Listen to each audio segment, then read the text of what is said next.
Hey there, Michelle. It's Jay here at Rorik Mazda. So I thought that this might be the most helpful is making you a video here of the CX-30.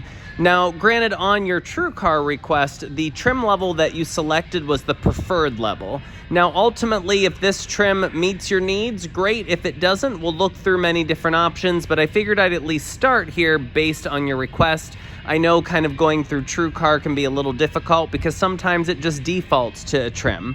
But on the preferred level, if this was the one that you had selected, this is what I'm videoing. Just by being able to do this video will kind of help learn a few things about the vehicle that might surprise you.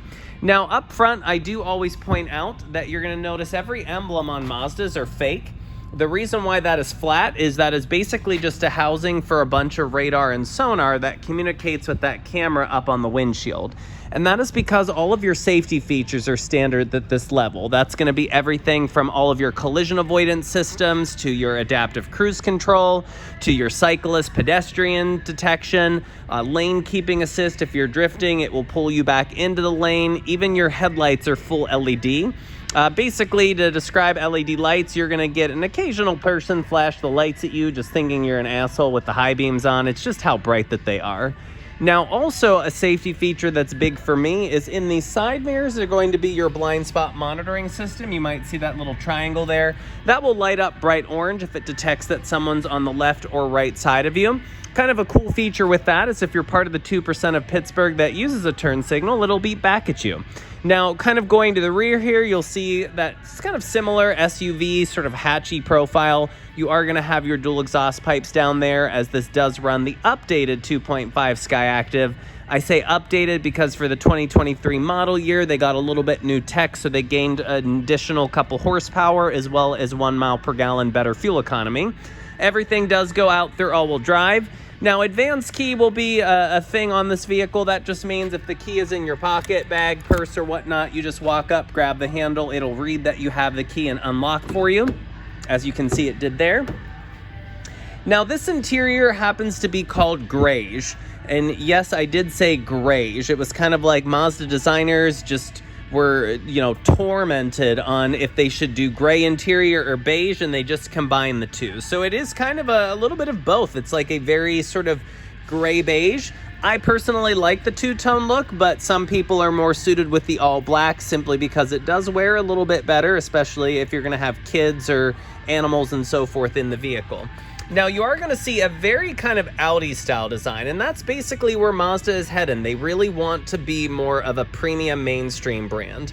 So everything's going to be very clean, horizontal. You are going to have your 10-inch screen up on top of the dash. Now, it is not touch. Mazda, like many of your Germans, BMW, Mercedes, everything is going to be controlled on that joystick-like system behind the gear shifter.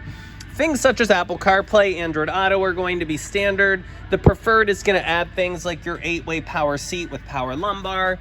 You'll see 2-way memory seats right there. You'll also see things like your dual zone climate system, and heated seats will be part of the preferred package.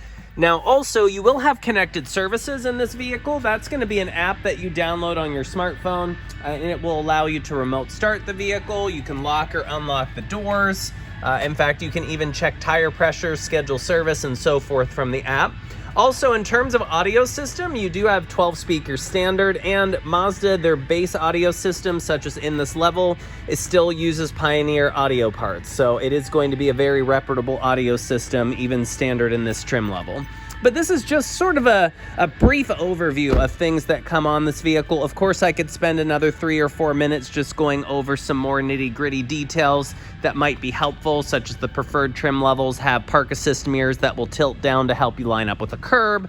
They have the lit-up vanity mirrors if you're trying to, check your face as I do. Well, actually, I just check my hair loss these days in the damn mirrors. But again, there's going to be a few more things here and there, but just figured I'd give you a general overview. But I really do appreciate the opportunity, Michelle, and the time that we spent kind of speaking to each other, learning a little bit more about your search and so forth, and look forward to hearing back if I can be of any additional assistance. Thank you again.